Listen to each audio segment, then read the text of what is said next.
በሰው ልጅ የታሪክ መዝገብ ውስጥ እጅግ አስፈሪውና ደም አሳላፊው የታሪክ ምዕራፍ በአሁኑ ሰዓት በምስራቅ አውሮፓ በረዷማ ሜዳዎች ላይ በደማቅ ቀይ ቀለም እየተጻፈ ይገኛል። ለዓመታት ዓለም በታላቅ ስጋት ስትጠብቅ የነበረውና የክፋት አክሲስ ተብሎ የሚጠራው የሞስኮና የፒዮንግያንግ ወታደራዊ ጋብቻ አሁን ወደማይመለሱበትና መላውን የሰው ልጅ ወደ ጥልቁ የጥፋት ገደል ወደሚገፋ አደገኛ ምዕራፍ ተሸጋግሯል። የሩሲያው ፕሬዝዳንት ቭላድሚር ፑቲንና የሰሜን ኮሪያ አምባገነን መሪ ኪም ጆንጎን በሚስጥር የተፈራረሙት ያ የሞት ውል አሁን በመሬት ላይ የንጹሃንን ደም ማፍሰስ የጀመረ ሲሆን የሰሜን ኮሪያ እጅግ ዘመናዊ የሚባሉ የባሊስቲክ ሚሳኤሎች ክፍሎች በዩክሬን ግንባር በይፋ መሰማራታቸው የዓለምን የኃይል ሚዛን ከመሰረቱ ያናወጠ ታሪካዊ የመሬት መንቀጥቀጥ ሆኗል።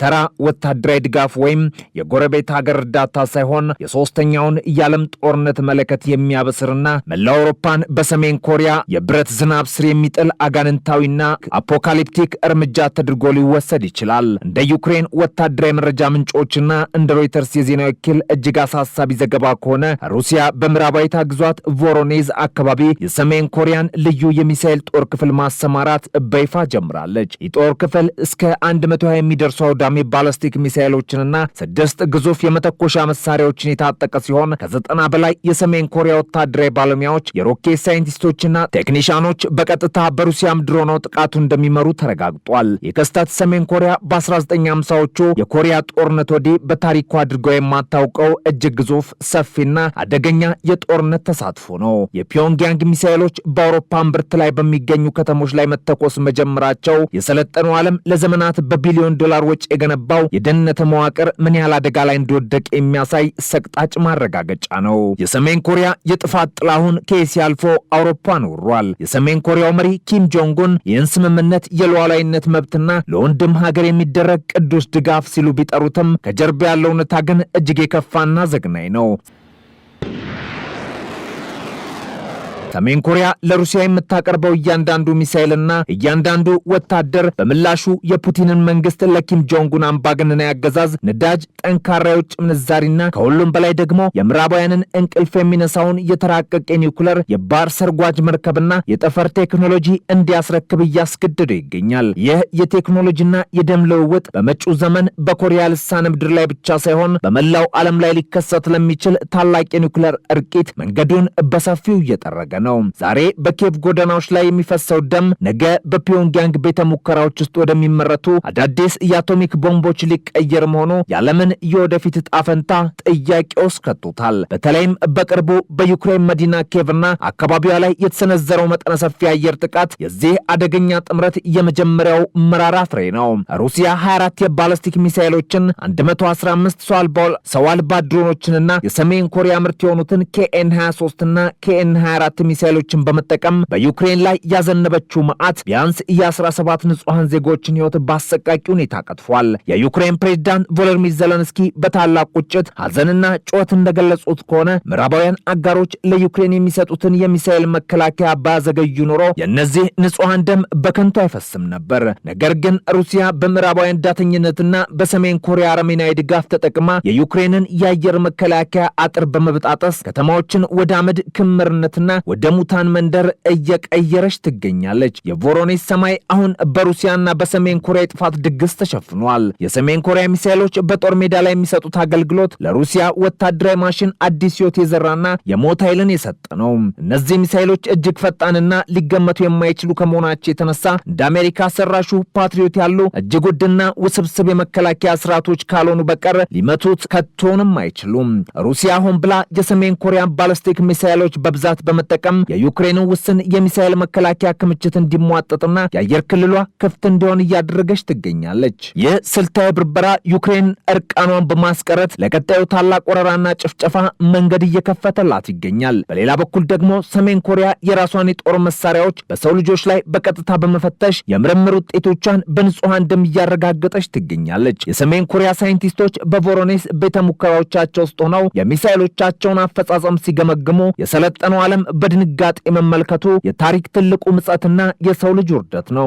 ከሚሳኤል ስምሪቱ በተጨማሪ ሰሜን ኮሪያ ወደ ሩሲያ የላከቻቸው በሺዎች የሚቆጠሩ ወታደሮች ጉዳይ ሌላው ዓለምን እያስጨነቀ ያለው የቀውሱ ማዕከል ነው። እንደ አውሮፓውያን አቆጣጠር በ2004 በኩርስክ ግዛት ውስጥ ዩክሬን የከፈተችውን ድንገተኛ ጥቃት ለመመከት እስከ 15000 የሚደርሱ የሰሜን ኮሪያ ወታደሮች መሳተፋቸው ተረጋግጧል። አሁንም ቢሆን ወደ 10000 የሚጠጉ የኪም ጆንጉን ልዩ ኃይሎች በሩሲያ ምድር ሆነው ቀጣዩን የጥፋት ትዕዛዝ በንቃት እየተጠባበቁ ነው። ሩሲያ ተጨማሪ 30000 የሰሜን ኮሪያ ወታደሮችን ለማስገባት በዝግጅት ላይ መሆኗ ደግሞ ጦርነቱ የሰው ሞገድ ስልት እየተቀየረ መሆኑና ሩሲያ የሰሜን ኮሪያን ወጣቶች እንደ ማገዶ ለመጠቀም መወሰኗን ያመላክታል። እነዚህ ወታደሮች የሚከፍሉት መስዋዕትነት ለኪም ጆንጉን መንግስት የገንዘብ ምንጭ ሲሆን፣ ለፑቲን ደግሞ በገዛ ህዝባቸው ላይ የሚነሳውን የተቃውሞ ማዕበል ለማርገብ የሚያስችል ብቸኛው አማራጭ ሆኖላቸዋል። ይህ የሩሲያና የሰሜን ኮሪያ አሰቃቂ ጥምረት በዓለም አቀፉ ማህበረሰብ ላይ የጣለው ጥላም እጅግ ጥቁር፣ አስፈሪና ታሪክ የማይረሳው ነው።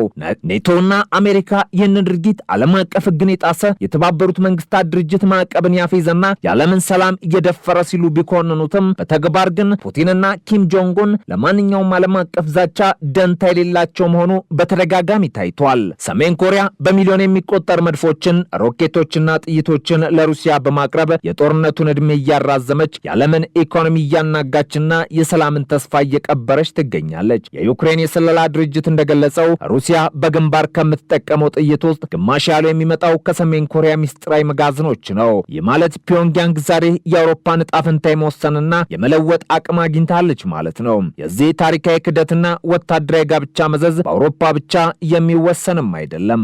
ሩሲያ ለሰሜን ኮሪያ የምትሰጠው ዘመናዊ ወታደራዊ ቴክኖሎጂ ወደፊት በጃፓን በደቡብ ኮሪያና በአሜሪካ ላይ ለሚሰነዘር ማንኛውም ጥቃት እንደ ዋነኛና ገዳይ መሳሪያ ላይ ያገለግል ይችላል። ይህ የጥፋት ሰንሰለት ከሞስኮ እስከ ፒዮንግያንግ ከቴህራን እስከ ቤጂንግ የተዘረጋ ሲሆን ዋና ዓላማውም የምዕራባውያንን የበላይነት ለአንዴና ለመጨረሻ ጊዜ ማክሰምና አዲስ የዓለም ስርዓት በአምባገነኖች መሪነት መመስረት ነው። ዛሬ በዩክሬን ከተሞች ላይ የሚወድቁት የሰሜን ኮሪያ ሚሳኤሎች ነገ በሌላ ሀገሩ ላይ ለሚፈጠር ታላቅ ጥፋትና እልቂት መለማመጃዎችና ቅድመ መታያዎች ናቸው። የሰው ልጅ ዛሬ በገዛ እጁ በፈጠረው የጥፋት መረብ ውስጥ ተተብትቧል። ፕሬዚዳንት ዶናልድ ትራምፕ በዋሽንግተን በኩል የሚሰነዘረውን ጫና ተከትሎ የሰጡት ምላሽም በሁኔታው ላይ ተጨማሪ ውጥረትና ጥርጣሬን የፈጠረው።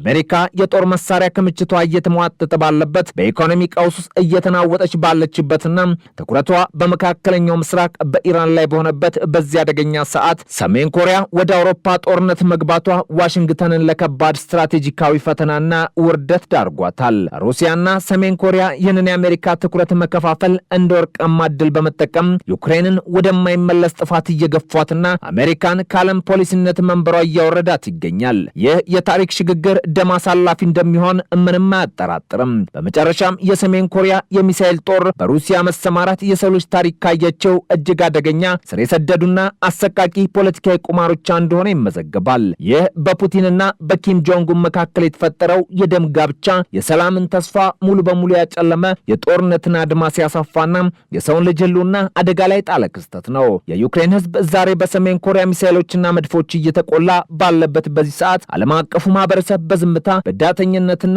በፍርሃት ጥልቅ ውስጥ ሆኖ መመልከቱ የታሪክ ትልቅ ውርደት ነው። የጥፋት መለከቱ እየተነፋ ነው። የሚሳኤሎቹ ሞተር እየሞቀ ነው። ዓለም ግን አሁንም በድንጋጤ ውስጥ ሰጥማ የራሷን መጨረሻ ትጠባበቃለች። ይህ የሩሲያና የሰሜን ኮሪያ ድራማ መጨረሻው ታሪካዊ እልቂትና የሰው ልጅ ስልጣኔ መቃጠል ሊሆን እንደሚችል ታላላቅ የፖለቲካ ሊቃውንት በምሬትና በቁጭት እየተነበዩ ይገኛሉ። የሰሜን ኮሪያው መሪ ኪም ጆንጉን በቅርቡ በፒዮንግያንግ ባደረጉት ወታደራዊ ትርኢት ላይ በጠላቶቻችን ላይ የመጨረሻውንና አውዳሚውን ድል እንቀዳጃለን ብለው የገቡት ቃል ዛሬ በዩክሬን ምድር ላይ ንጹሐን እናቶችና ህጻናትን በመጨፍለቅ በተግባር እየተተረጎመ ነው። የሰሜን ኮሪያ ወታደሮች በሩሲያ የጦር ዩኒፎርም ተሸፍነው በሩሲያ ባንዲራ ስር ሆነው ነገር ግን በፒዮንግያንግ አረመኔያዊ ትዕዛዝ ንጹሐንን ሲጨፈጭፉ ማየት የአንደኛው ክፍለ ዘመን ትልቁ ግፍና የሰው ልጅ ህሊና መሞትም ነው። ይህ የታሪክ ጥቁር ነጠብጣብ በመጪው ትውልድ ላይ እንደ ዘላለማዊ ጠባሳ የሚቀመጥ ሲሆን የአሜሪካና የኔቶ አባላት አሁኑኑ በቆራጥነት ጣልቃ ከገቡ ወደፊት